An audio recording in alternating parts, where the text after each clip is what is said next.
Alors bonsoir à tous et bonsoir à ceux qui nous rejoignent par Zoom. Nous accueillons ce soir Marie-Hélène Brousse, psychanalyste, membre de l'AMP, de l'ECF et de la NLS, pour cette dernière rencontre de ce séminaire sur la mystique contemporaine. Nous nous réunissons donc ce Sur soir, la... mystique contemporaine. Ouais. Nous nous réunissons donc pour la conférence de clôture de ce séminaire en direction du congrès de l'AMP, dont le titre est cette année « Il n'y a pas de rapport sexuel » et dont vous trouverez les flyers à disposition à la fin de ce séminaire, je les mettrai sur la table. Voilà, je passe la parole à Marie-Hélène, que nous remercions, James et moi, chaleureusement d'être parmi nous ce soir. Et puis, à la fin de la conférence de Marie-Hélène, James prendra la parole pour clôturer le séminaire. Voilà. Donc, vous voyez, il y a deux choses. Il y a le futur congrès et son titre, très provocateur, emprunté à Lacan, il n'y a pas de rapport sexuel. Je dis provocateur parce que, évidemment, dans la langue commune, il y en a. T'as eu des rapports? Tout le monde comprend qu'il s'agit de savoir s'ils ont baisé ou non, quel que soit leur sexe d'ailleurs.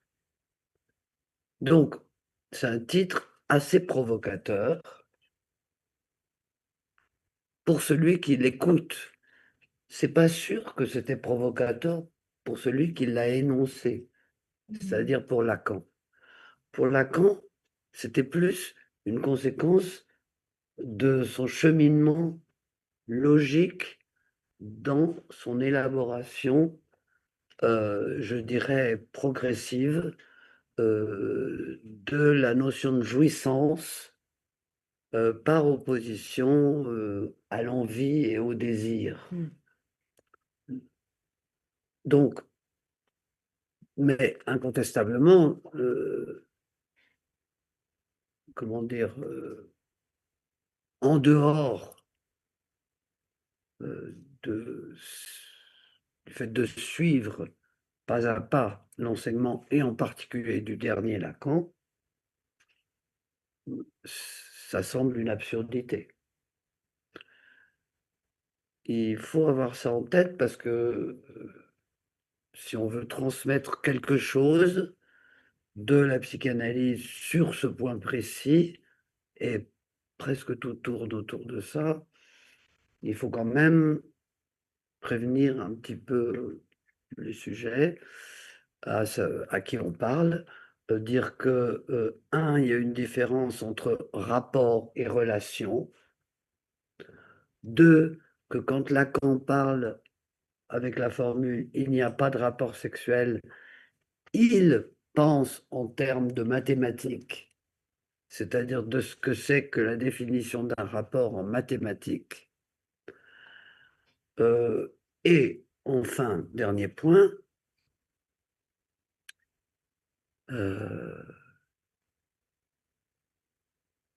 le dernier moment de son enseignement promeut le concept de jouissance par opposition au plaisir d'une part et au désir d'autre part.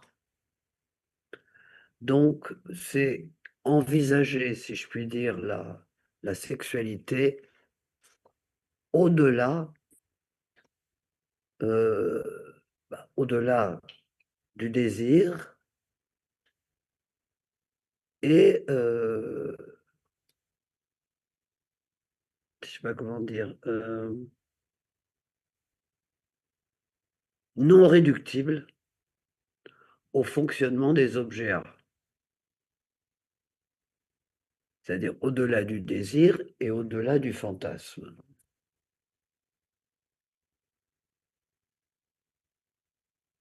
Ça donne, je sais pas comment dire, ça donne déjà une différenciation entre jouissance satisfaction, désir.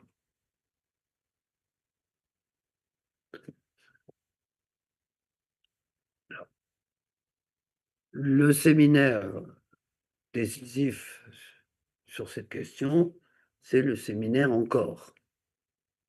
Pas que. Ceux qui viennent aussi après, c'est sûr, mais Encore est le moment crucial. Alors, Encore, déjà le titre montre le côté insatiable de la sexualité. Mais encore, pour moi, ne peut s'envisager qu'à partir du tableau de la sexuation qui s'y trouve, qui est véritablement une innovation complète.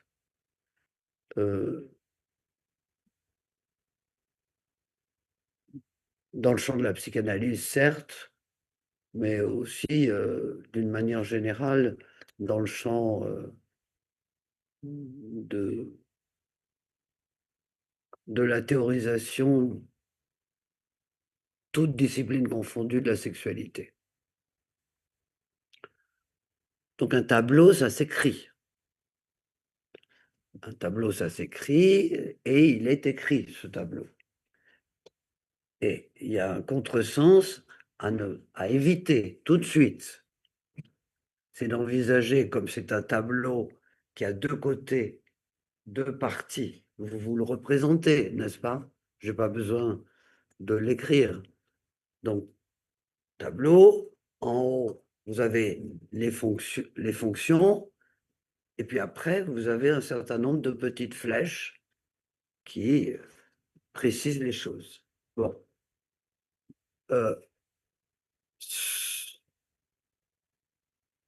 Ce tableau est parfait.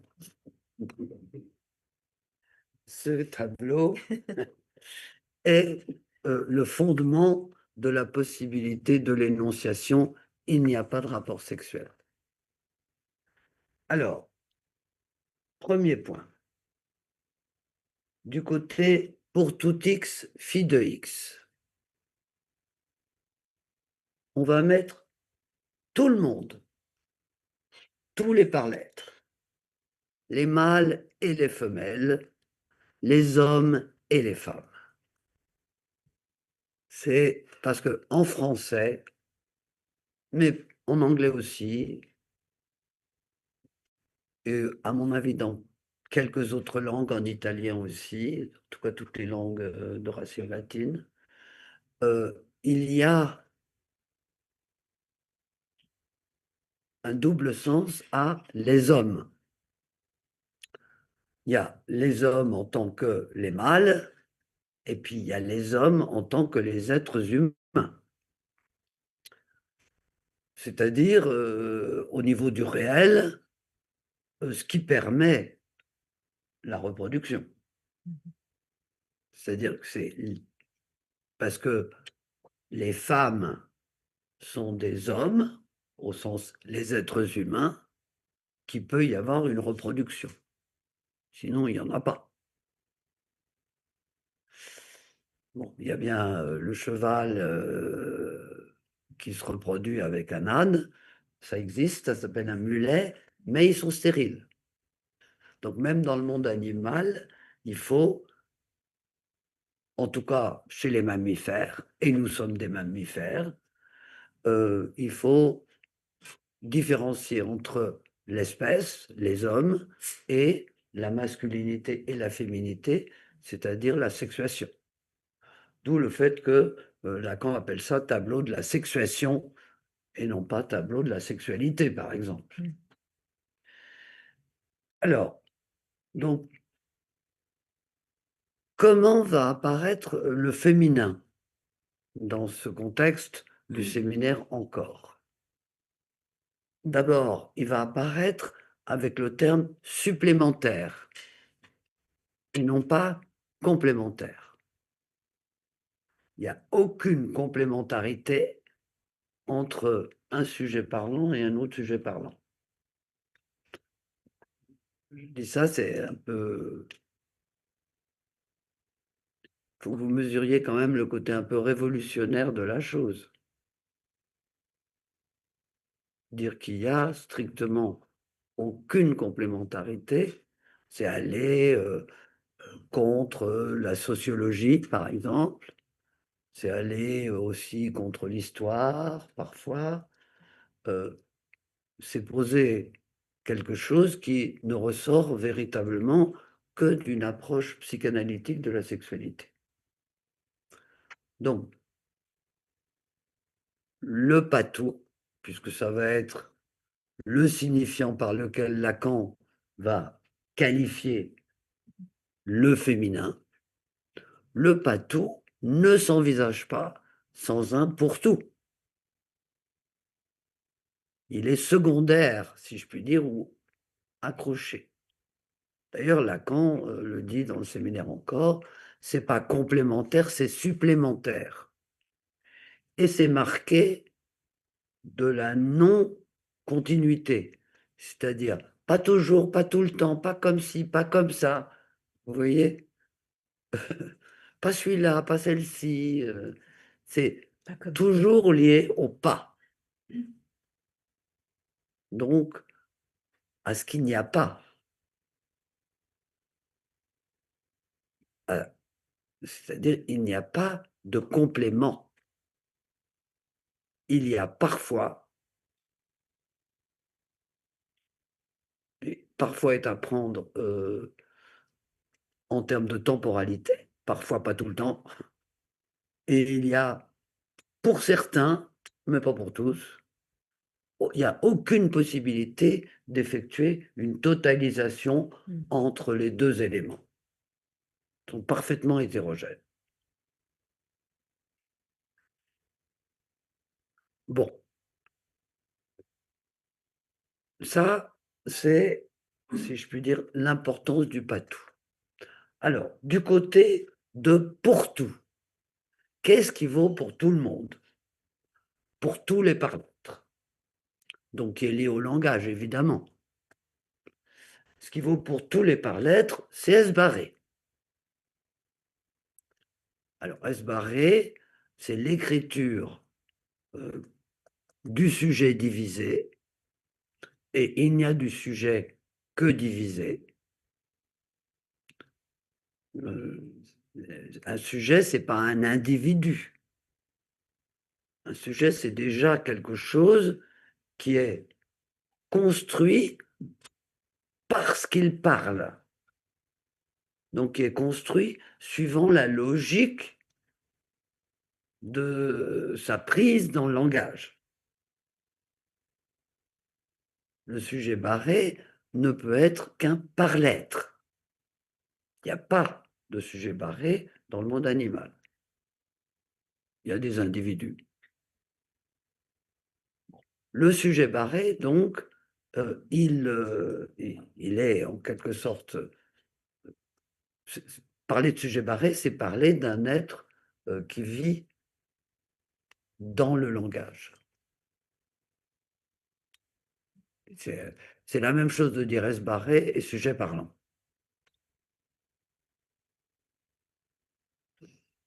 Même quand on est muet. Même quand on dit rien, on est un sujet parlant. Parce que justement, ne dire rien est peut-être la forme la plus forte de la parole. Hein, on se dispute, par exemple, eh ben, celui qui va l'emporter, c'est celui qui dira rien. Donner un autre exemple, mais bon, je vais le laisser de côté. Donc le sujet parlant, c'est le résultat sur un organisme vivant de sa prise dans le langage, sachant que elle est universelle, cette prise. Elle est de toutes les civilisations, de toutes les cultures, de toutes les langues. donc elle est universelle. Donc, le sujet parlant, quelle que soit la langue qu'il parle, ou qu'il parle ou qu'il se taise, qu'il soit muet, qu'il soit sourd-muet, etc., c'est un être de langage. Donc c'est un sujet barré. Barré par le langage. Alors mal barré peut-être, mais c'est comme ça. Bon, l'autre petit symbole dans le côté dit masculin du tableau, c'est phi. Alors phi, ça implique le phallus dans le vocabulaire théorique lacanien. C'est pas un terme utilisé, sans doute il l'a utilisé une ou deux fois, probablement, mais parce que c'est un terme grec, mais c'est un terme vraiment popularisé par Lacan, et non pas par Freud ou les post-freudiens. Le phallus, c'est la satisfaction. C'est le moyen de la satisfaction, le nom de la satisfaction, quelle qu'elle soit. Et comme vous le savez, c'est les objets A qui différencient les différents modes de jouir. Il y a la jouissance orale, la jouissance anale, la jouissance phallique, la jouissance, et Lacan a ajouté deux autres objets qui n'étaient pas épinglés par Lacan, à savoir l'objet regard et l'objet voix. L'objet voix,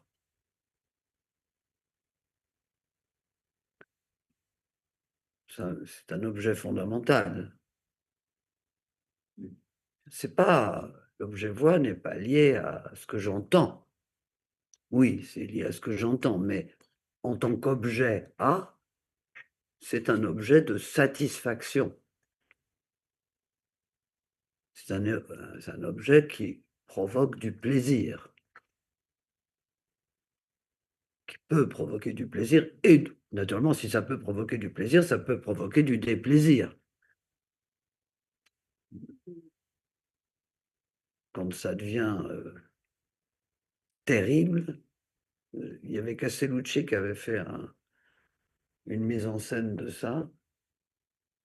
Je ne sais pas si certains d'entre vous l'ont vu, mais c'était centré vraiment sur l'objet voix. Alors, d'ailleurs, il y avait une petite étiquette à l'entrée de la salle. J'étais allé à Rome le voir, parce que je suis une fan. Bon. Et il y avait un petit papier à l'entrée qui disait que les personnes qui avaient des problèmes d'audition, etc., devaient faire attention et peut-être ne pas rentrer. Bon, en tout cas, ce n'était pas mon cas. Donc, je suis rentré. Et là, silence. Et puis, un homme, ouais, corps humain, s'avance sur la scène. Pas tout de suite, je dis une connerie, excusez-moi. Progressivement, toute petite sonorité se met en place, et puis ça devient de plus en plus fort. C'était pas des notes de musique, c'était des bruits, c'était du bruit. C'était pas une mélodie même difficile, c'était du bruit. Donc ça commençait par un minuscule petit bruit, à peine l'entendait-on. Ça montait, ça montait, ça montait, ça montait, ça montait, ça montait, jusqu'à devenir intolérable. Mais vraiment. Et à un moment donné, pendant que le son montait, pendant que le bruit montait, un acteur entrait sur la scène et la vision de cet individu humain, de cet être humain, permettait de supporter mieux ce son insupportable. Et après, ça redescendait et on arrivait à quelque chose de l'ordre du silence. Donc, il y a, je crois que j'ai jamais vu un spectacle qui mette en scène à ce point clairement le lien entre Esbarré et l'objet voix, au point même de le détruire comme objet, si j'ose dire. C'est-à-dire que quand on n'entendait plus rien à force de ce bruit, il n'y avait plus, d'objet voix, si vous voulez. C'est pour ça que je vous donne cet exemple. C'est un exemple qui fait disparaître l'objet voix, et en particulier sa signification phallique, évidemment. Qui réduit, parce que une voix, si vous voulez, ou un bruit, il est toujours lié à une signification pour nous. C'est même très, très important. Il est lié à une signification et il est lié au fait qui peut provoquer éventuellement une inquiétude, par exemple, si on ne sait pas ce que c'est. Si en général, on connaît tous les bruits des endroits où on habite. Mais si on entend un bruit auquel on ne peut pas assigner quoi que ce soit, ça devient un peu inquiétant. C'est pas la machine à laver, c'est pas le frigidaire, c'est quoi? Il n'y a personne. Qu'est-ce qui se passe? Alors, les animaux sont beaucoup plus forts que nous là-dessus. Parce que moi, j'ai habité à un moment donné dans un immeuble qui avait été construit à Paris, qui avait été construit quelque chose comme au XVIe siècle. Et il était fait de torchis. Vous voyez ce que c'est le torchis? Non? Eh bien, on met du bois et entre le bois, on met une espèce de matière. Je ne saurais pas dire ce que c'est que le torchis, mais c'est pas du plâtre, mais vous voyez, c'est une matière qui fait mûr, quoi. OK. Et j'avais un chat. Ma propriétaire n'en voulait pas, mais j'avais quand même un chat. Parce que je vis avec des chats. Et je voyais mon chat tout le temps au même endroit. Comme ça, devant, là, regardant quelque chose que moi, personnellement, je ne voyais pas et que je n'entendais pas. L'endroit, depuis au moins 2 siècles, était occupé par des souris. Il y avait des souris dans tout le torchis avec probablement des labyrinthes de souris. Et lui, il les entendait, et moi, je ne les entendais pas. Donc, il a fini par les choper, évidemment, en attendant suffisamment longtemps. Elles étaient un peu bêtes, elles n'ont pas senti le chat, elles. Bon, et ma propriétaire m'a demandé de lui prêter mon chat pour éviter les souris. Donc, donc, si vous voulez, il y a, du point de vue de l'objet voix, c'est tout à fait à différencier de ce qu'entend le chat, qui entend des bruits, qui entend beaucoup mieux que moi les bruits, mais qui n'entend dans ma voix probablement qu'un bruit qui peut singulariser, mais qu'un bruit. C'est ça l'objet voix. Alors, c'est le fondement de la musique, évidemment. La musique est un universel. Il n'y a pas de société humaine sans musique, quelle qu'elle soit. Elles sont toutes différentes, elles évoluent, etc. Mais il y a de la musique. Et ça, c'est l'objet voix. Et cet objet-là, il est présent, comme tous les objets art, dans la valeur phallique qui est écrite là. Puisque la valeur phallique passe par les objets art pour, en quelque sorte, trouver son efficacité et sa source, en quelque sorte. Bien. Alors, ça, c'est le côté, donc, masculin, au sens, le côté de tous les par-lettres. Et c'est vraiment lié, comme vous le sentez, précisément au langage. C'est parce que nous sommes des par-lettres que nous sommes des sujets barrés. Les animaux ne sont pas des animaux barrés. Alors, ils ont des modes de communication. Je fais un cartel avec quelques collègues et on avait choisi de consacrer notre deuxième séance à la communication dans le monde animal. Alors, c'est extrêmement varié, la communication dans le monde animal, mais par exemple, c'est les singes, il y a un certain nombre de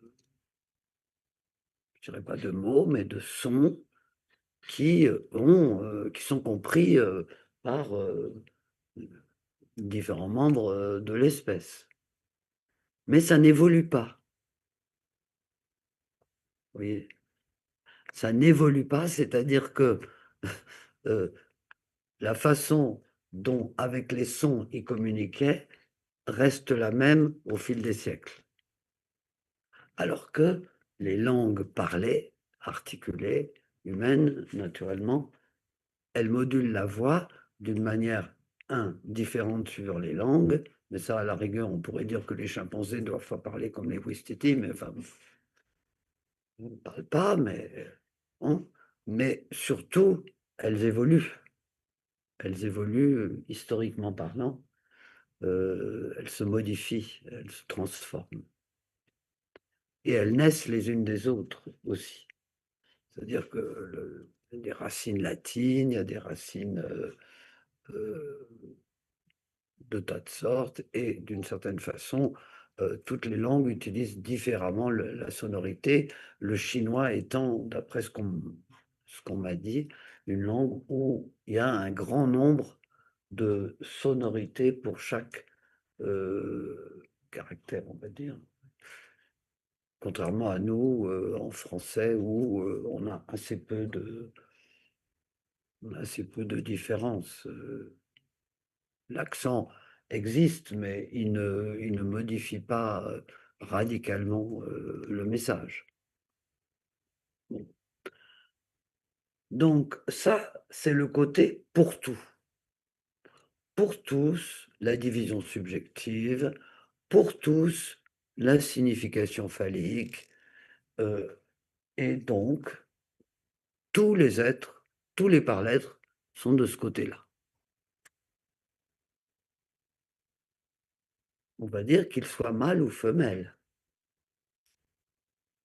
D'ailleurs, avec les femmes, c'est très compliqué dans l'idéologie.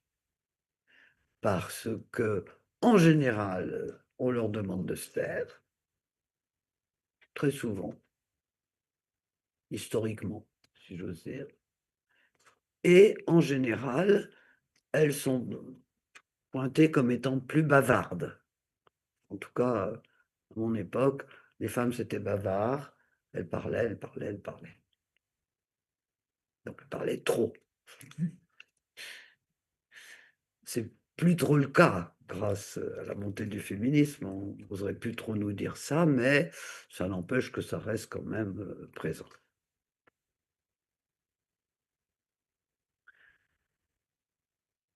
Maintenant, prenons l'autre côté. L'autre côté, comme vous voyez, il est, et vous aviez, quelqu'un s'était trompé en écrivant pas pour tout x, phi de x. Il y avait marqué au départ, il me semble, pas pour tout x, phi de x, c'est-à-dire ce qui est de l'autre côté. Hein. Bon. Donc, du côté féminin, le tout, le pour tout, nié. Il n'y a pas de pour tout. Il n'y a pas d'universel. C'est une par une.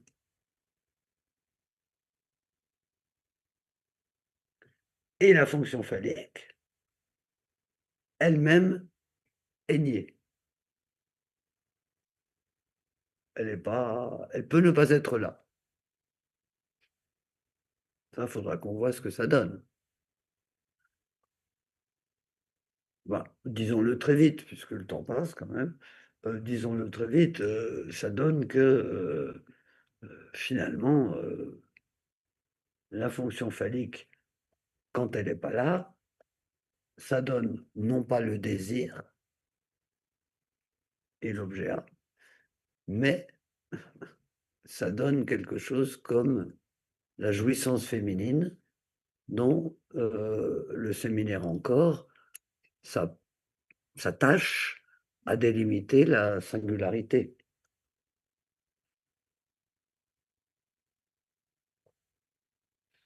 Donc, où on en est?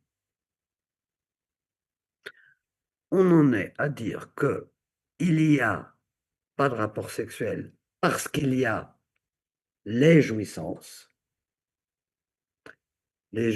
en tant qu'elles sont connectées au désir, c'est-à-dire aux objets A, et qu'elles sont connectées au phallus, à la signification phallique.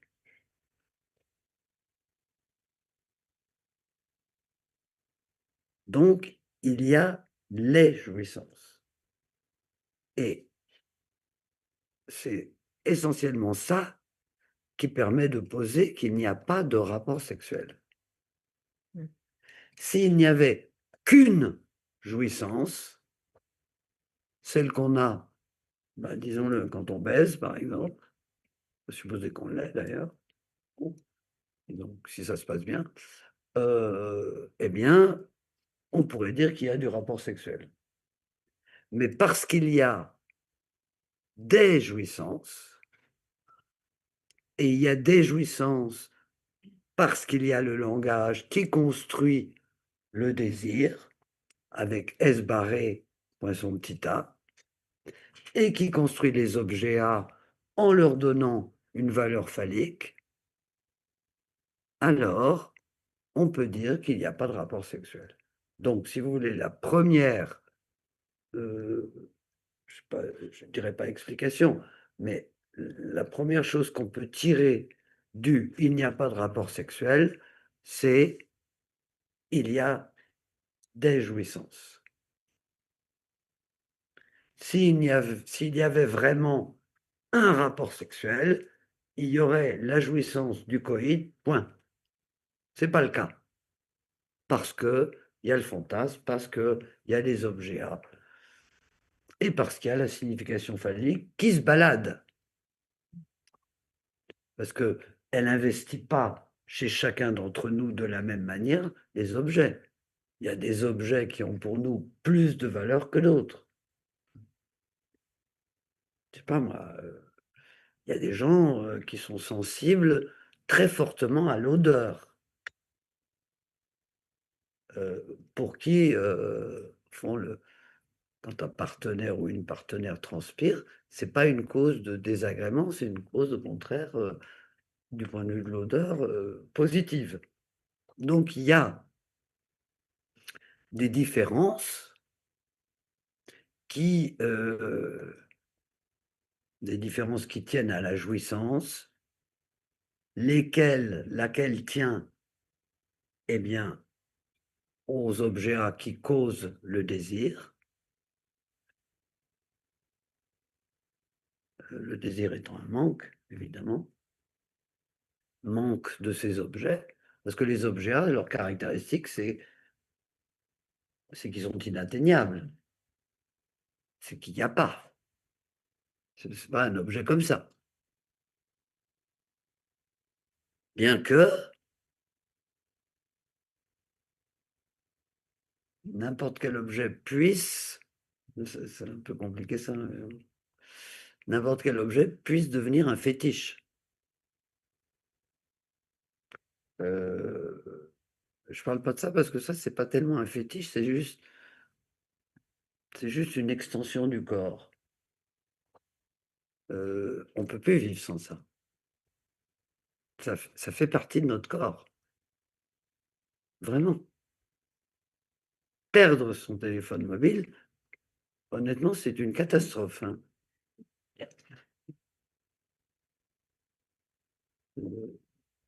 Moins que moi, je me disais: «Oh, peut-être je devrais en avoir 2 comme ça, si j'en perds un, il m'en reste un».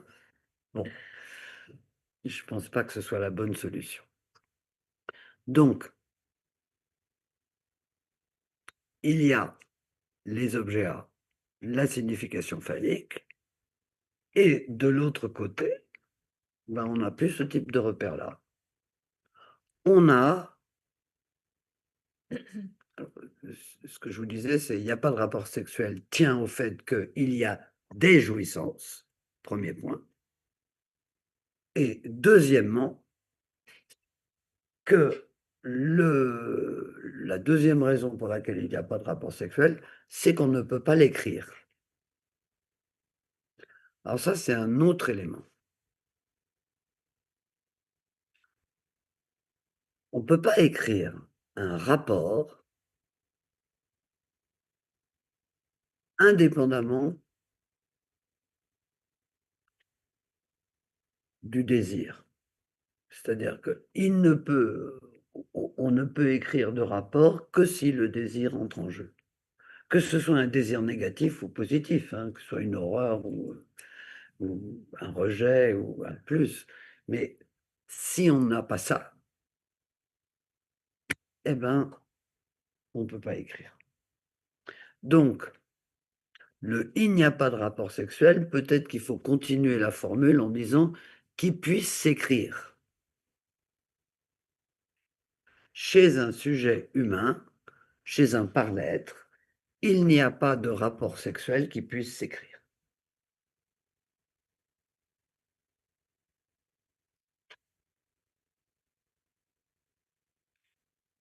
Alors, il y a eu un auteur qui a cherché à écrire ce qui ne peut pas s'écrire, c'est-à-dire la bouillie qu'on a dans la tête tout le temps, sans y penser. C'est-à-dire ce qu'on ne dit pas, mais le fonctionnement de notre cerveau, si vous voulez. Il y a un auteur qui a essayé ça. Vous voyez à qui je pense? Bah, dites-le si vous le voyez. Bah voilà, c'est le monologue de Molly Bloom. Inouï, le monologue de Molly Bloom. Vraiment, la bouillie qu'on a dans la tête quand on ne parle pas. Parce qu'on ne peut pas avoir cette bouillie-là quand on parle. Ça se met en veilleuse, en quelque sorte. Mais ça nous accompagne, si vous voulez, tout le temps. Alors, c'est la conséquence du langage, évidemment, mais en même temps, c'est la conséquence aussi du fait qu'on ne parle pas. Parce que dès qu'on parle, on ne peut plus fonctionner par la voix, justement, par l'introduction de l'objet voix, on ne peut plus fonctionner dans cette bouillasse. On est obligé de respecter l'organisation grammaticale d'une langue. On est obligé de faire, en général, en tout cas en français, sujet, verbe, complément ou apostrophe. Enfin, voilà toutes les figures de style qui arrivent et qui organisent la parole. Et d'ailleurs, bah, travaille sa fonction et champ de la parole et du langage, c'est vraiment une différenciation justement entre la parole et le langage et le lien entre les deux. C'est un vrai et.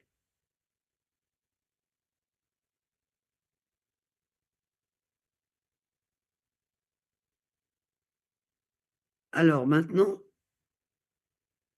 peut-être finir sur, pour cerner cette question du féminin, sur 2 points.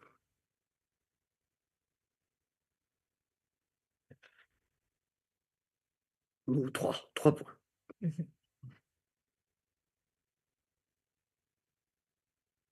La première, c'est que la jouissance, la première, c'est parce que je dis ça parce que c'est la conséquence resserrée de tout ce que je viens de dire. La jouissance ne fait pas rapport, elle isole. Première conséquence. Chacun isolé dans sa jouissance, la jouissance nous autrifie, si j'ose dire, nous isole.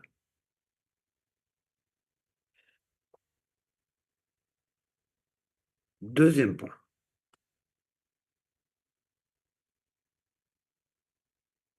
Elle est du côté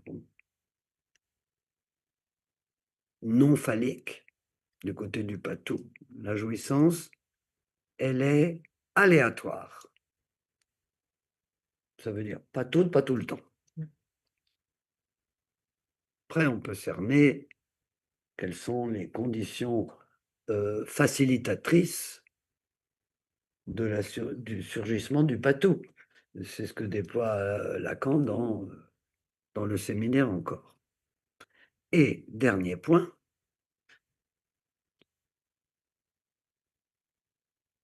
avant-dernier point, pardon, à la fin de son enseignement, Lacan met en avant la notion d'équivoque. L'équivoque, c'est précisément une des modalités qu'il y a dans notre langue, auxquelles en général on ne prête pas spécialement attention, mais c'est dans notre utilisation du langage et de la langue que nous parlons, l'équivoque glisse quelque chose qu'en fait, Lacan va considérer comme absolument essentiel à l'écoute analytique. Ça aussi, ça se trouve chez Joyce d'ailleurs.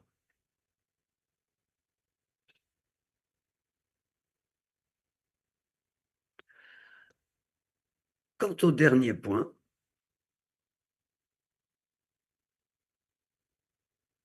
c'est une tentative pour envisager de différencier les modes de satisfaction à partir des 3 grandes catégories isolées par Lacan. Ça, certainement, ça aura toute son importance lors du congrès. La dimension de l'imaginaire, du symbolique et du réel. Bon. La dimension de l'imaginaire, c'est la dimension A', vous le savez. Ça a sa racine dans le rapport au miroir, qui est ce par quoi Lacan a commencé, enfin, c'est un des premiers textes fondamentaux de Lacan, à partir d'une lecture de Vallon et à partir de ce qu'avait mis en évidence Vallon, qu'à partir d'un certain moment, corrélé à un déploiement du rapport au langage, l'enfant différent tout de suite passe par son image du corps plutôt que simplement par la surface plate du miroir. Au lieu, vous faites une tache sur le miroir, avant un certain âge, il va l'effacer avec la main. Après un certain âge, il va tout de suite passer direct à son image du corps. Donc, Lacan montre que là, l'image du corps, donc A' est constituée, c'est une image euh, qui, euh, qui, si je peux dire, implique le miroir. Alors, il y a une expression en français, j'y pense parce que quelqu'un me déployait ça en analyse il n'y a pas longtemps. Il y a un terme en français, enfin en latin plus exactement, que c'est alter ego. Quelqu'un me disait, c'est mon alter ego. En fait, c'est mon semblable au sens A prime. J'avais jamais pensé à ça, au terme alter ego, autre moi. On peut pas mieux dire. C'est un autre moi. Autre comme moi, comme le moi. Voilà. Ça, c'est le premier point. Maintenant, deuxième dimension, la dimension du symbolique. Qu'est-ce qui est fondamental là? C'est le grand autre. C'est évidemment le grand autre du langage qui fait que je parle pas, cet autre, il est là. Et il est tout autant là quand je me tais que quand je parle. Notez que ça a le plus grand lien avec la psychanalyse, puisque précisément la psychanalyse implique quand même le silence de l'analyste. Pas facile d'ailleurs. Et moi, je suis un peu trop bavarde, je le sais. Donc, je me suis fait ma petite adaptation du sujet supposé savoir. Je me dis, sujet supposé savoir se taire. Et c'est pas si facile que ça, vous voyez. Bon. Donc, alors, cette dimension du symbolique, elle est organisée par le grand A et elle est organisée par le sujet barré, c'est-à-dire le par-l'être. On a une sorte de couple entre S barré, grand A. C'est pas, il n'y a pas de poinçon. Je dirais, je mettrais plutôt un slash. S barré, slash, grand A. Et puis, il y a le réel. Alors, le réel, qu'est-ce que c'est? Quant au rapport sexuel, ben, moi, je dirais, le réel, c'est mâle et femelle, c'est l'organisme.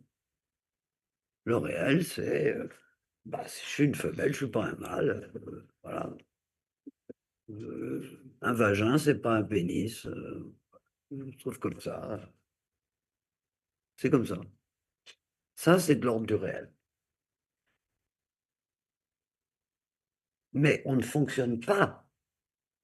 On ne peut pas fonctionner uniquement avec le réel. Bien évidemment que dans le règne animal, comme il n'y a pas de langage, le réel il est beaucoup plus fort. Mais nous, notre rapport au réel qui existe d'ailleurs, notre rapport au réel, il est la plupart du temps masqué.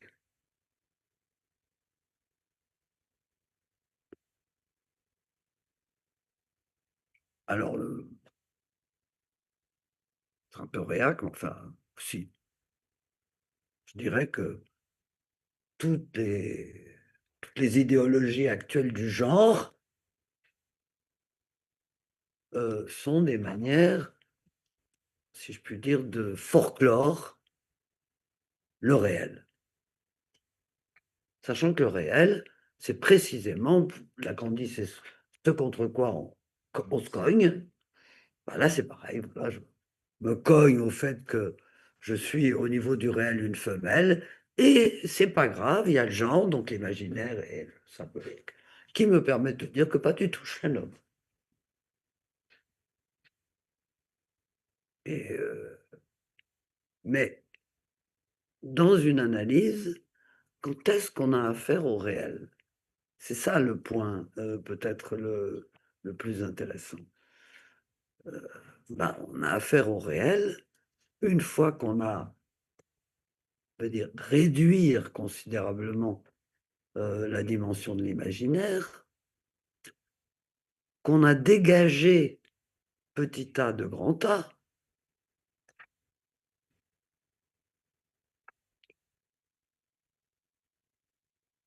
et qu'on admet qu'on n'a pas grand-chose à dire sur mâle ou femelle. Qu'au fond, ça s'impose d'une manière, beaucoup plus simple que les catégories de l'imaginaire et du symbolique, et que c'est là dès le départ. En ce qui concerne le rapport sexuel, je ne parle pas d'autre chose là, puisque c'est le thème du congrès. Bon,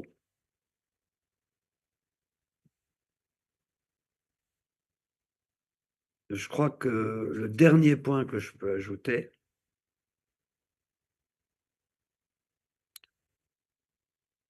c'est qu'il existe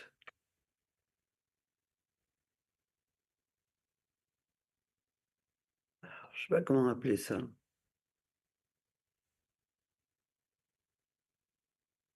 un autre domaine, on va dire, que les différences que j'ai évoquées. C'est le domaine des passions.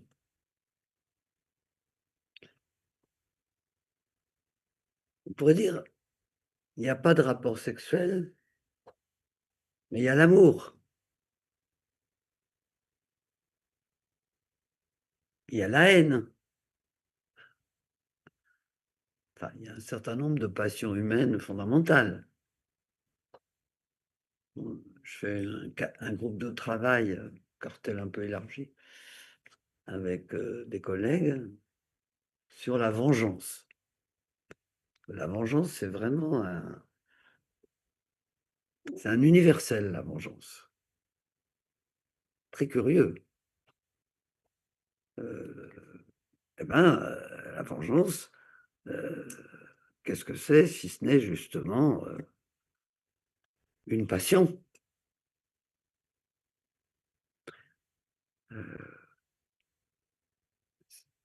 Est-ce qu'on pourrait dire que c'est une jouissance?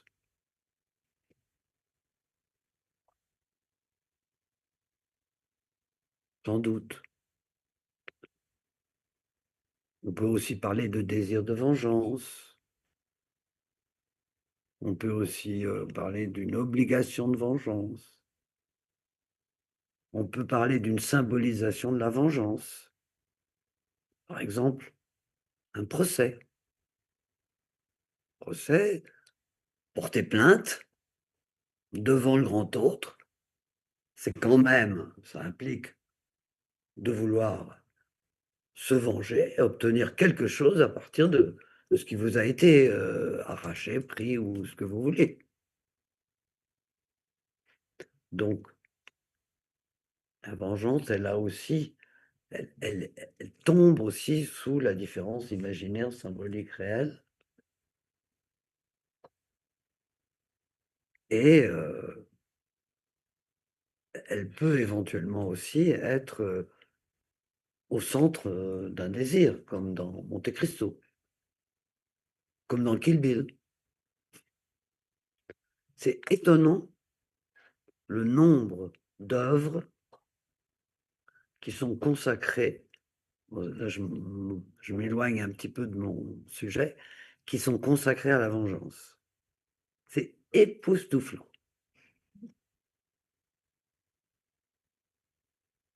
Même les dieux grecs sont organisés par la vengeance. Le pauvre Ulysse en sait quelque chose. Que Poséidon va entraîner dans un voyage qui va durer quand même longtemps. Et tout le monde n'est pas de l'avis du poète, heureux qui, comme Ulysse, a fait un beau voyage. Je ne pense pas que Ulysse, il a certainement une satisfaction, mais dire que c'était un beau voyage, pas trop, quoi. En tout cas, posons que l'amour est une des manières que nous avons de répondre au fait que la jouissance de l'homme et la jouissance de la femme ne sont conjoints pas organiquement.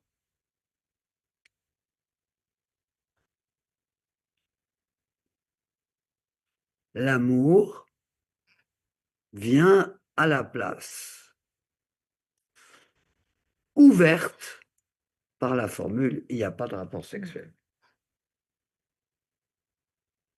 L'amour, je suis gentil, là, ça peut être la haine aussi, hein, et l'ignorance, puisque c'est la troisième passion selon Lacan, et c'est d'ailleurs dans un de ses derniers séminaires qui parle de sa passion de l'ignorance.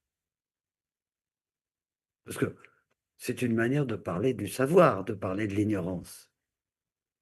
Quand Lacan dit qu'il a la passion de l'ignorance, évidemment que ça implique forcément que ce qui désire le savoir. Ça n'existe pas l'ignorance sans le savoir. De la même façon, l'amour sans la haine, c'est compliqué à concevoir. Et c'est juste attribué à Dieu. C'est le un qui, en quelque sorte, peut être tout amour, zéro haine. Mais vous voyez, il faut quand même être un tout seul pour ça. Enfin, même si c'est sous trois personnes. Parce que j'ai toujours pensé que quand même le 3, comme chiffre fondamental chez Lacan, avait à voir avec la religion dont sa famille était issue, à savoir une religion catholique ou enfin chrétienne, on va dire, parce que c'est pareil pour les protestants et les orthodoxes, d'ailleurs, une religion où l'amour est ce qui caractérise le lien de Dieu à ses créatures.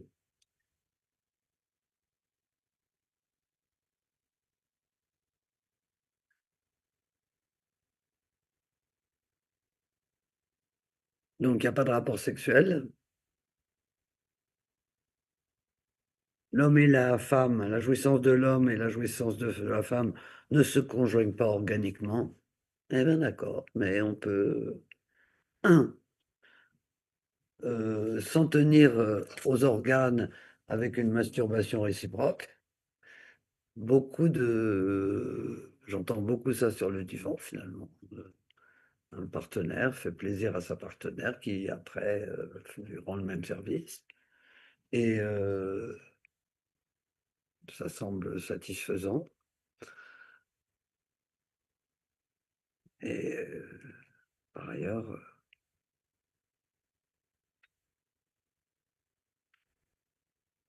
ça, on peut donner à ça, à la jouissance de l'homme et la jouissance de la femme, ne se conjoignent pas organiquement, la signification qu'on a grâce au tableau de la sexuation. Dans un cas, il y a un pour tout, dans l'autre, il n'y en a pas. Et dans un cas, il y a il existe, et dans l'autre, il n'existe pas. Donc, il y a du côté féminin, il y a tout le travail du négatif, mais là, d'une certaine façon, sur ce tableau-là, il n'est pas fait mention de l'amour, ni de la haine, ni des passions. Et les passions sont quand même extrêmement présentes dans notre vie amoureuse. La raison pour laquelle elles sont très présentes, c'est parce que précisément, il n'y a pas de rapport sexuel. Alors, dans une de nos séances de cartel, la personne qui avait fait l'exposé sur les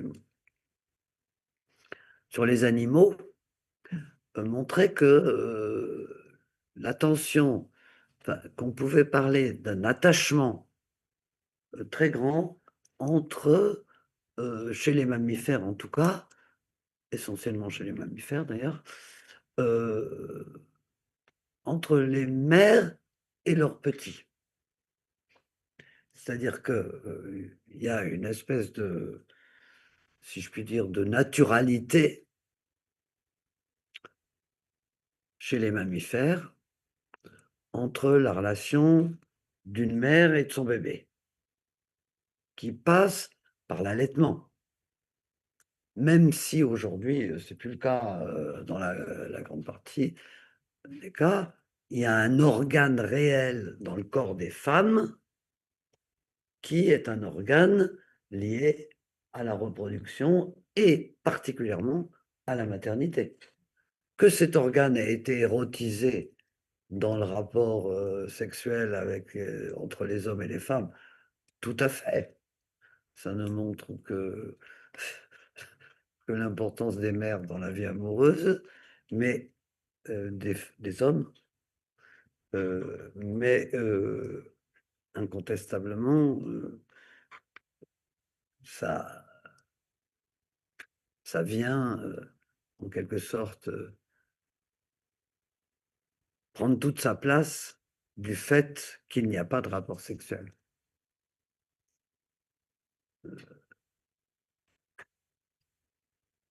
Et alors, je parle de l'amour maternel parce que d'une certaine façon, à la fois il y a du réel, puisqu'il y a un sein et éventuellement du lait et un bébé,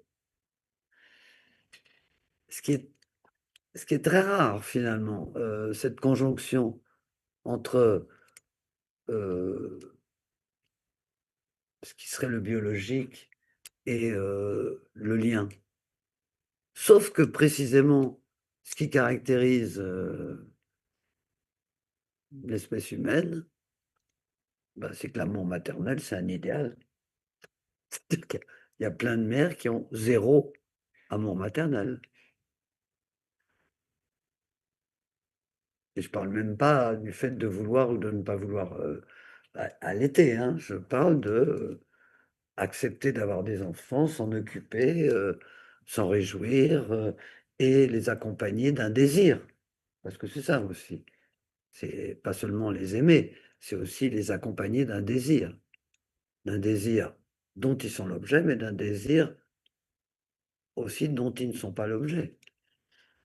Un désir pour eux, qui trouvent la voie de leur désir, qui n'est pas forcément, qu'en général pas celui que les parents veulent. C'est assez fréquent. Voilà ce que j'ai à dire et c'est fini. Bon. Alors, merci beaucoup pour ce parcours qui nous a permis de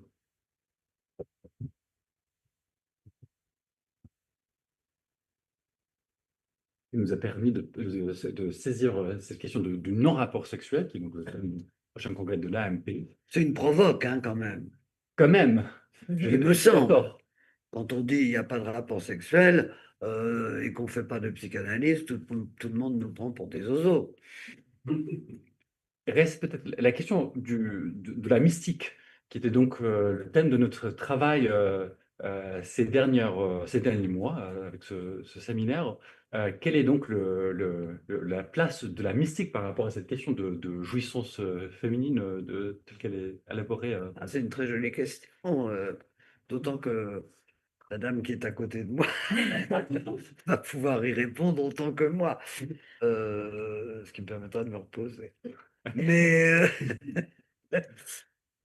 bon, alors moi, pendant le confinement, avec Laura Sokolowski, on a travaillé pendant, on avait une soirée mensuelle on a travaillé sur le mysticisme. On n'est pas allé très loin, hein. On est tombé dans Sainte Thérèse d'Avila et on y est resté. C'est absolument passionnant. Alors, le mysticisme, qu'est-ce qui caractérise le mysticisme? Moi, je dirais, ça touche le corps. C'est peut-être ça la première chose que je trouve qui m'impressionne. Bon, parce qu'on peut dire des tas de choses.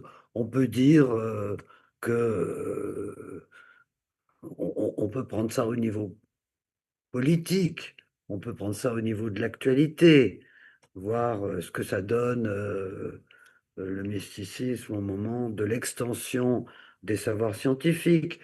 Exemple, les médicaments peuvent là aussi vraiment, si on se shoot, on peut avoir des expériences un peu de type mystique. D'ailleurs, je dois vous dire que l'année où on faisait ce travail, Laura et moi, comme j'avais un ancien, quelqu'un qui avait fait une analyse avec moi, mais qui l'avait fini depuis longtemps et qui depuis était au Collège de France en biologie, ou je me souviens pas de ça, physiologie ou biologie. Je lui avais téléphoné en lui disant, bah, dites donc, qu'est-ce que vous pensez de ce qui arrivait à Sainte Thérèse d'Avila, qu'elle s'évanouissait, qu'elle était comme ça. La science m'avait répondu. Épilepsie. Voilà. Donc, c'était pas la peine d'aller plus loin, c'était une crise d'épilepsie. Et c'est vrai que les crises d'épilepsie peuvent, comme ça, animer très fort le corps et d'une manière éventuellement dangereuse. Donc, peut-être qu'elle avait des crises d'épilepsie. Parce que ce qu'elle appelle, elle n'appelle pas ça comme ça, elle appelle ça la transverbération. La transverbération, c'est une douleur totale de tout son corps. Alors, moi, j'avais été un peu tristement surprise, que je m'étais dit, bon, ben, une mystique qui a des extases, ça doit être super sympa. Je voyais ça avec le modèle phallique, je me disais, oh, ben, c'est une jouissance comparable, ça doit être bien. Pas du tout. C'était une jouissance éminemment douloureuse, où elle perdait connaissance, ce qui faisait que peut-être qu'il avait raison. C'était peut-être quelque chose de l'ordre de ce que depuis la science a déchiffré du côté du réel et qui était à ce moment-là appelé autrement, pensé autrement, cru autrement. Parce que, si vous voulez, l'extension de la science à l'ensemble de tous les savoirs, ou de presque tous les savoirs, les vrais savoirs scientifiques, je ne parle pas des sciences humaines qui ne sont pas des savoirs scientifiques, donc les sciences mathématisables, eh bien, elles ont étendu leur domaine considérablement par rapport à la période où vivait Sainte Thérèse d'Avila. Et, et en l'occurrence,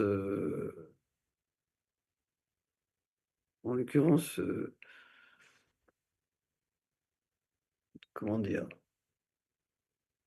elle, elle est contemporaine, je crois qu'il est un peu plus jeune. Elle est contemporaine d'un autre mystique, Saint Jean de la Croix,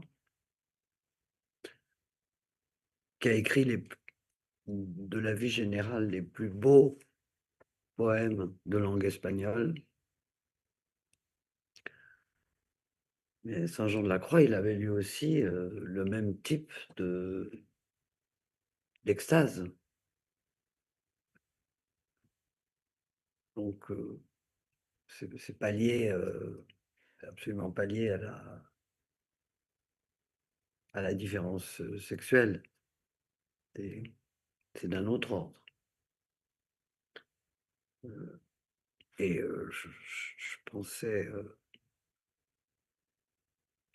aussi à Spinoza, qui est un de mes philosophes préférés. Bon, bah, l'éthique de Spinoza, c'est un mouvement vers une jouissance suprême qu'il appelle la joie. Alors, il fait la différence entre deux joies, avec deux mots latins.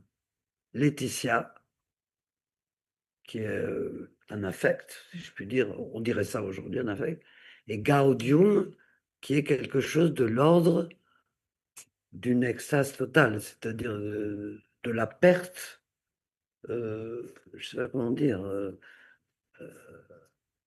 ouais, Du ravissement. du ravissement, tout à fait, du ravissement. C'est-à-dire une dissolution de soi dans le tout. Ce qui est assez amusant parce que à la fois c'est le pas tout qui se dissout dans le tout d'une certaine manière, qui n'existe même plus en tant que négation du tout, qui est d'un autre ordre. C'est pas une négation du tout. Pas tout, ça veut dire c'est pas non tout, c'est partie, mais partie sans le tout, ce qui est impensable. On ne peut pas penser une partie sans un tout.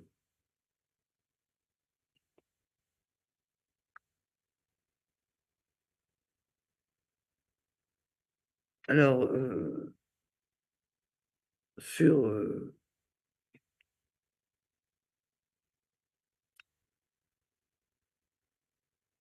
vous nous diriez bien quelques mots sur votre ouvrage en le rattachant à Il n'y a pas de rapport.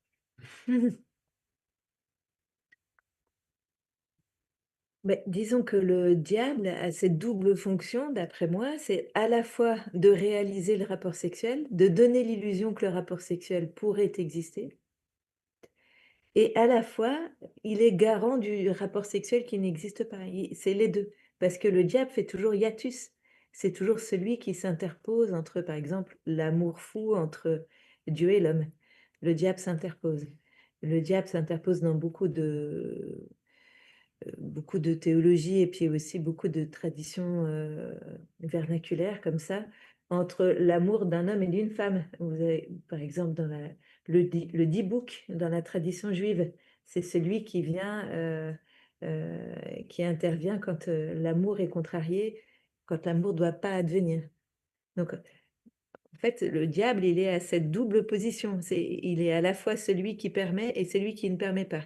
C'est aussi celui qui permet, paradoxalement, la relation à Dieu. Parce que si tout était simple, s'il n'y avait pas eu la tentation du diable dans le jardin d'Éden, eh ben finalement, il y aurait un rapport d'amour complètement fusionnel et total entre Dieu et sa créature. En fait, l'avènement de l'amour en tant que pour moi, l'amour vient se loger en creux, ne vient pas faire, complétude, et ce creux-là, c'est le diable qui le permet. Donc en fait, c'est toujours cette ambivalence à tenir dans la figure du diable qui est intéressante, je trouve. Que tu veux Non, dire? il y a une chose que je voulais vous poser comme question, c'est, bon, on a vu, il y a une extension des savoirs scientifiques. Et dans votre ouvrage, vous remontez dans l'histoire, en quelque sorte. Et vous montrez bon, le rapport en... enfin, vous prenez la chose de différentes façons. Vous prenez la chose structurellement, avec névrose, psychose, perversion. Vous prenez la chose avec la différence entre parler et ne pas parler. Vous prenez la chose aussi avec, bon, la mont avec le social, on va dire. Je veux pas vous le prenez de différentes façons. Ce social, je l'ai noté, le politique, l'exercice du pouvoir, la morale, les différentes religions, les avancées de la science, et cetera. Bon. Mais je me disais, qu'est-ce que vous pensez, c'est vers la page 15 de votre livre, qu'est-ce que vous pensez de des conséquences qu'a l'affaiblissement du patriarcat, la montée de l'individualisme de masse sur justement, eh ben, votre sujet là? L'augmentation des phénomènes de possession, vous dites? Oui, c'est ça. Mhm. Est-ce qu'il y a moins de phénomènes de possession? Vous dites le contraire, mais Mhm. j'aimerais que vous le détailliez un peu. Il y a moins de phénomènes de possession. Normalement, avec la science, il devrait y en avoir moins. Mm. Pas du tout. Oui, oui, c'est tout à fait le contraire. Et Alors, avec l'affaiblissement des religions, il devrait aussi en avoir moins. C'est pas du tout le cas. alors non, parce que le diable, alors si on suit Freud, quand on reprend le cas Hetzmann, il le dit très clairement, hein, il vaut mieux avoir Dieu, le diable comme père que ne pas avoir de père du tout. Et puis on voit bien qu'avec l'affaissement du nom du père, le sujet ne trouve plus d'idéaux enfin, sur lesquels se tutoriser. Ce qu'on repère, c'est que, on va le dire comme ça globalement, à l'époque de Freud, les gens s'orientaient de l'imaginaire, c'est-à-dire bah, voilà, des idéaux qui orientaient le sujet. Tu seras médecin, mon fils, comme moi, ou tu tiendras la ferme familiale. Aujourd'hui, on voit que ça ne tient plus. Et, mais en revanche, le sujet a à faire avec la jouissance. Du coup, c'est plus les idéaux qui sont au premier plan, mais c'est comment faire avec la jouissance C'est du ça. corps qui envahit avec notamment bah, le discours capitaliste et allié au discours de la science qui permet au corps tout et son contraire, même quasiment l'impossible en fait. Et donc ça fait irruption de jouissance, d'une jouissance de structure anomique. Et en fait, le diable, lui, permet de venir faire, déjà, un, localiser la jouissance, et deux, faire communauté de jouissance.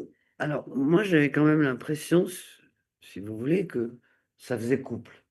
Mhm. C'est-à-dire, on ne peut pas penser de diable si on ne pense pas Dieu. Oui, tout à fait. Bon. L'un ne va pas sans l'autre. Alors, on peut penser Dieu, comme Spinoza, sans le diable. Ça, c'est des mystiques. Tous les mystiques sont excédés par le diable, hein. Il n'y en a pas un qui n'a pas eu maille à partir avec le diable. Oh, Quand on c'est lit tout, Spinoza, non. Spinoza, il a pas été un petit peu vexé par le diable quelquefois. Ah ouais. Mais Spinoza, il n'est pas religieux.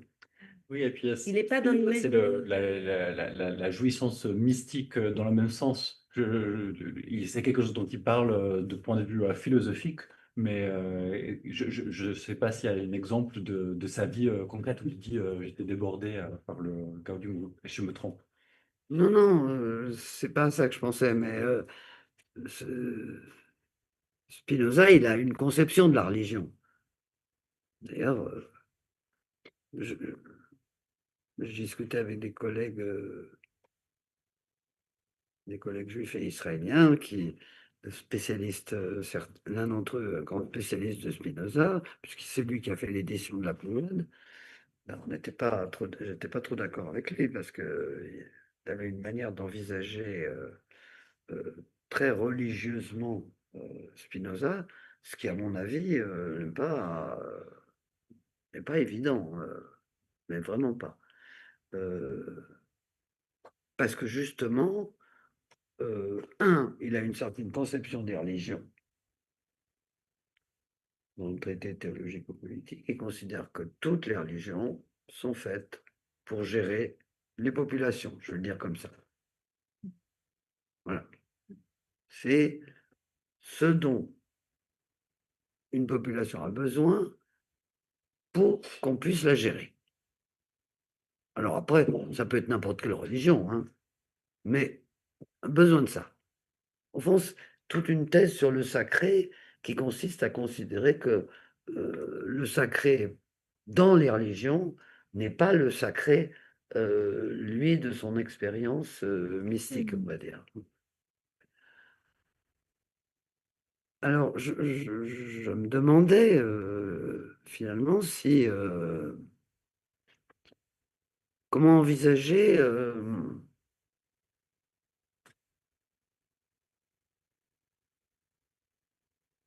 comment envisager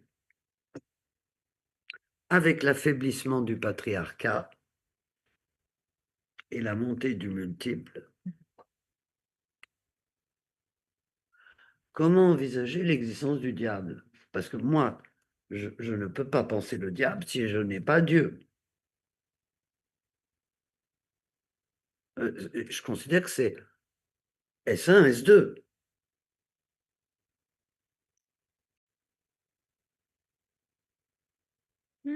C'est une sacrée question, ça. Parce que je ne peux pas. Vous pouvez, vous? Alors, peut-être on peut reprendre les travaux de Marcel Gauchet Et- sur la question de la naissance du multiple, et puis qui ont été repris par Jacques Arène dans son livre euh, Croire au Dieu fragile, au temps du Dieu fragile. Et il disait qu'aujourd'hui, à mesure que la société s'individualise, donc il n'y a plus un corps sociétal finalement comme autrefois, mais plutôt des corps qui cohabitent les uns après les autres.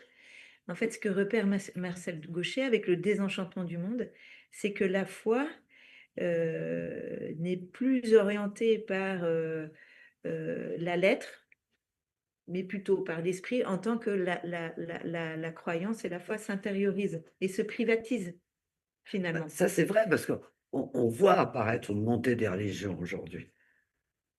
Bon, en tout cas, en France, il y a une montée de la chrétienté. Il y a plein de jeunes qui vont se catéchiser, euh, se faire baptiser, etc. C'est un mouvement qui avait absolument pas à mon époque. Ça, alors, je peux vous dire, pas du tout. C'était plutôt une époque anti-religieuse, en quelque sorte. La religion qu'il y avait sur place. Euh, Mais c'est les deux faces d'une même médaille. Le rejet, c'est l'autre côté du même balancier, en fait. Non? moi, Tout ce qui est ça, refoulé, c'est forcément c'est ce que retour dit un jour. Lacan, triomphe de la religion. Plus les sciences vont monter, plus la religion va monter. Et il est assez simple dans ce texte, c'est plus finalement le réel devient complexe scientifiquement parlant, Ouais. plus, au contraire, la religion permet une sorte de simplification, d'un retour à lunaire, fonctionne presque comme un trait lunaire d'une certaine façon, face à ce multiple. Oui, et puis plus peut-être râler pas crête, ça sort le sujet de l'isolement social qui est consécutif du processus de ségrégation actuel aussi. Oui. Enfin, la religion permet quand même un îlot où Alors moi, je me retrouver. disais, pour aller dans le sens de votre ouvrage aussi, je me disais que, bon, il y a eu un développement énorme des moyens de communication. Il y a Instagram, machin, enfin, je ne vais pas tous les citer, vous les connaissez aussi bien que moi. Et ça se passe toujours sans le corps. C'est-à-dire que c'est sur le téléphone mobile, mais il n'y a pas de corps. Donc je me disais que la montée actuelle des religions, peut-être que si on suit Lacan, on va considérer qu'elle est liée au fait que, un, elle permet de donner du sens à tout ce qui n'en a pas. C'est ce qu'il dit, ils arriveront à donner du sens à tout. Donc, satisfait en quelque sorte une aspiration humaine fondamentale qui est l'aspiration vers le sens. C'est une passion. On a une passion du sens. Quand on critique quelqu'un, on va dire, mais ça n'a ni queue ni tête. Mais qu'est-ce que c'est que ça? Non. Donc, il y a une passion du sens. Et c'est vrai que la religion permet de donner un sens juste, en plus, avec un certain nombre de... Je crois qu'il y a une... Et par ailleurs, je me disais aussi, deuxième élément, parce que je pensais à votre ouvrage, quand même, c'est un binaire, Dieu et le diable. C'est pour ça que je parlais de Spinoza, parce que lui, justement, il n'y a pas de binaire. Hein. Le, le Dieu, on va dire, il est non binaire. Il n'y a pas de mal. Il n'y a aucun mal. Rien n'est mal. Vous voyez, il n'y a pas rien du tout. Donc, est-ce que finalement, le binaire et donc le diable n'est pas aussi le résultat du fonctionnement S1, S2 nécessaire aux êtres parlants? Alors évidemment, aujourd'hui, on ne penserait pas comme aux différentes époques dont vous pointez leur interprétation, mais quand même, je me disais, quand même, Dieu tout seul, ça fait S1 tout seul. Le diable, ça fait 2.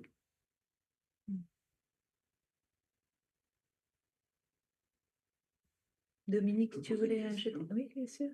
Merci beaucoup pour votre conférence. Ça m'a beaucoup parlé le spectacle que vous avez vu à Rome, c'est ça? Ah, je ne l'oublierai jamais, je peux vous dire.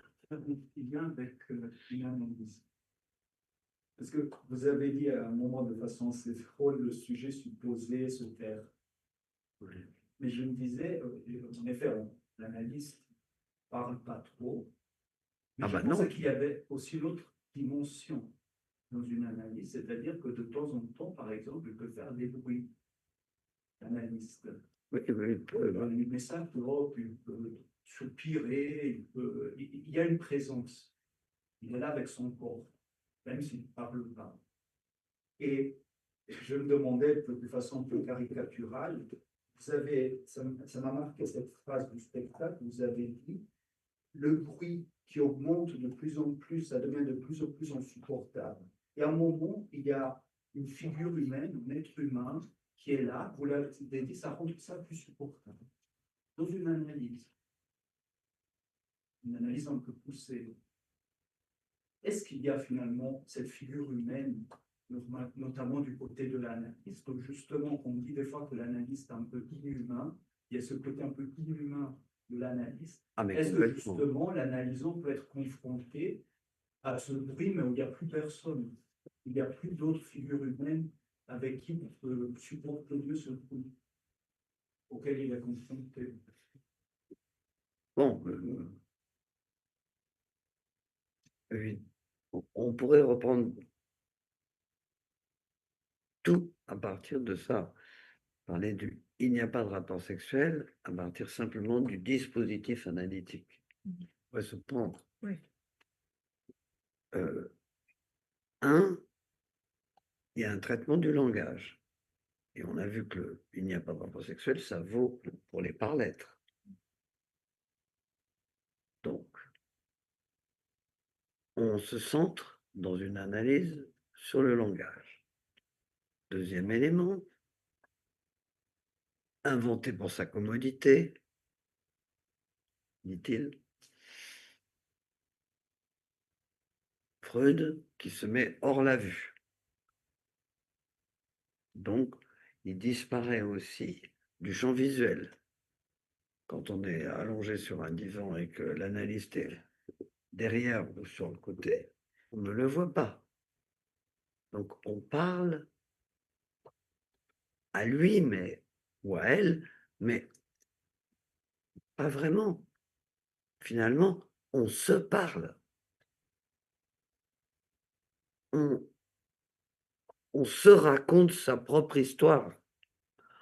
On la construit.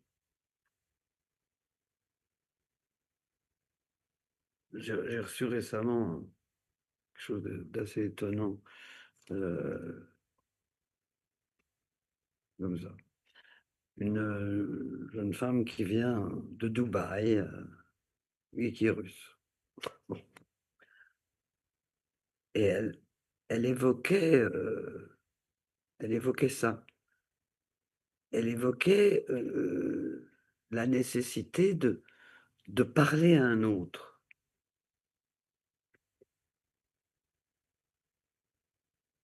Et elle a vraiment, elle n'est pas du tout prête à passer sur le divan, par exemple, d'aucune manière. Elle a absolument besoin du regard, de me regarder, et que je la regarde éventuellement.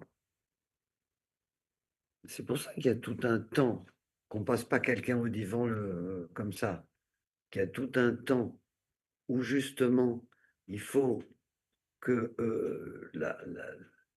l'analysant s'écoute lui-même, puisse s'entendre, peut-être plus que s'écouter, qu'il puisse s'entendre. Et c'est vrai que quand même, en tout cas moi, ma pratique est comme ça. Si tout va bien, en général, je coupe sur un mot. Pardon. Oui, on a une petite expérience, je crois, pardon. Excusez-moi.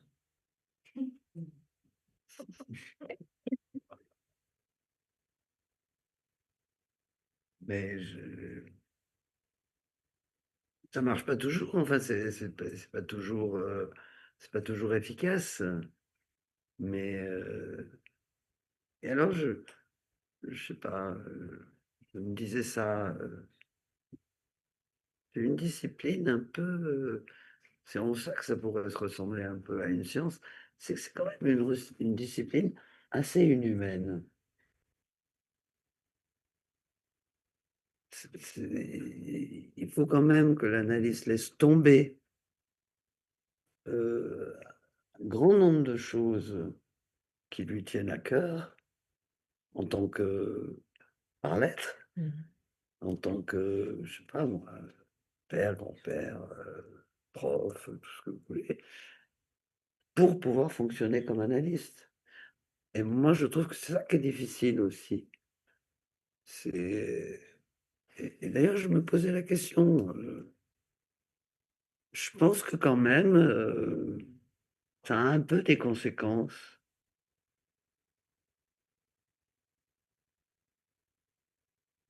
sur notre subjectivité d'être analyste. Je pense que ça.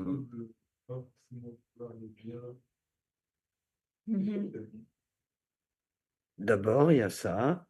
Savoir que même si je veux le bien, comme j'ai pas la moindre idée de ce qui est bien pour cette personne qui est mon petit-fils, par exemple, ça ne sert à rien que j'en parle.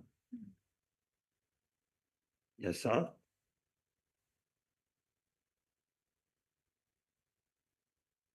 Puis il y a le sentiment, enfin moi en tout cas, j'ai l'idée que ce qui peut pousser quelqu'un, c'est son désir, c'est pas le mien.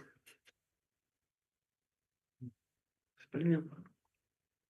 Parce que si il fait quelque chose pour obéir à mon désir, évidemment, c'est pas le sien.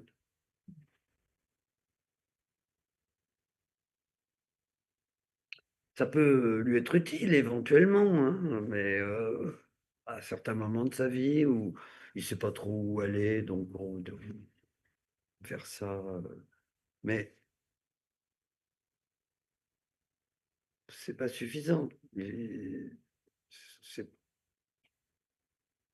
ça peut pas satisfaire.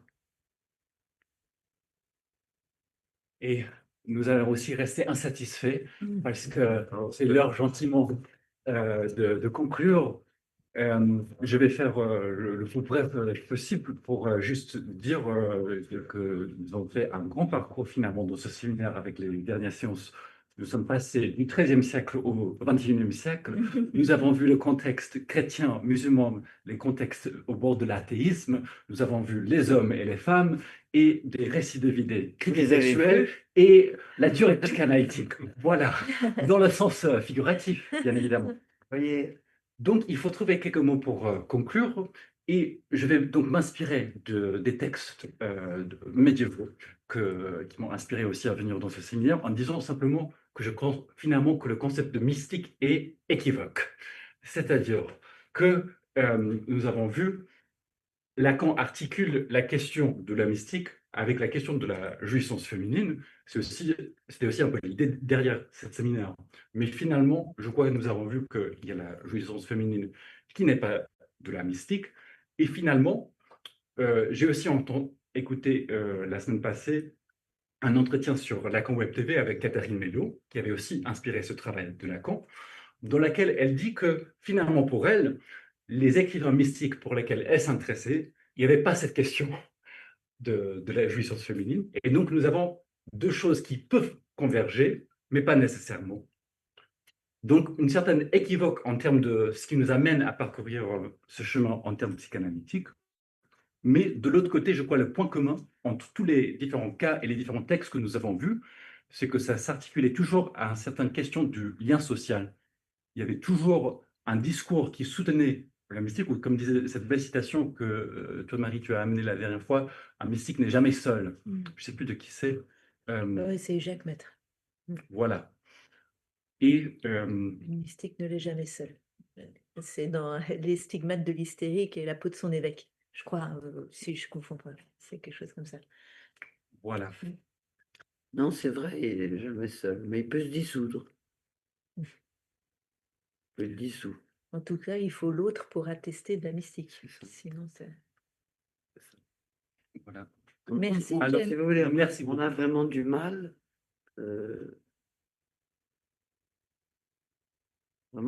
avec le 1. Et à terminer. Merci, Marie-Hélène. Un petit cadeau pour vous. Merci. Voilà. Merci bien. Merci beaucoup. Donc, vous dites que vous avez pris les petits flyers pour le congrès de l'AMP, l'Association mondiale de psychanalyse.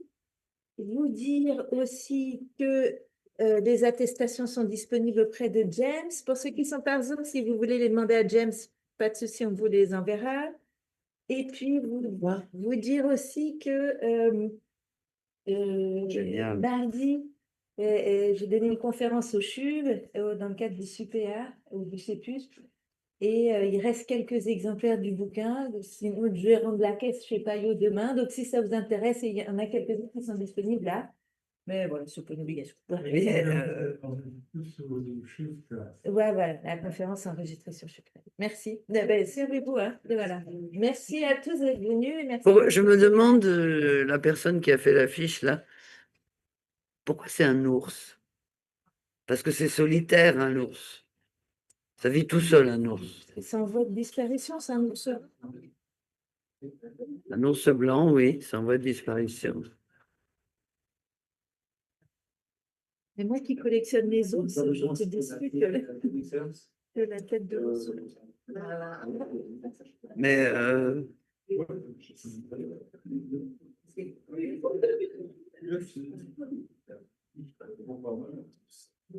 ouais, c'est une des espèces quand même très solitaires. Les ours, ils vivent pas ensemble. Ils sont tous seuls. Les mères avec leurs bébés quand même. Pas très longtemps. Oui, oui, c'est pour ça que je disais que finalement, Si. Oui, bon. Eh ben, je vais en acheter un parce que je vais le donner à quelqu'un. Ah bah ouais. C'est 3410, c'est d'accord, tu peux faire. Non, c'est combien? C'est en francs. Ouais, mais c'est pas, c'est que je vous l'offre. Ah non, non, non. Je vous donne 35, c'est à peu près pareil. Oui, non, ça va très bien. Merci. En Suisse, c'est pareil ou pas? C'est très bien, 35, c'est Merci. Merci beaucoup. C'est moi. Est-ce que vous avez un numéro pour que je puisse tout de la donner? Oui, alors de la mano, j'ai un petit peu. C'est pour le livre ou pour l'entrée de l'entrée. Ah ouais. Donc, je te dois. C'est j'ai toi, c'est 15, bah, peut-être plus au moins, c'est possible. Je te donne mon numéro. C'est ça.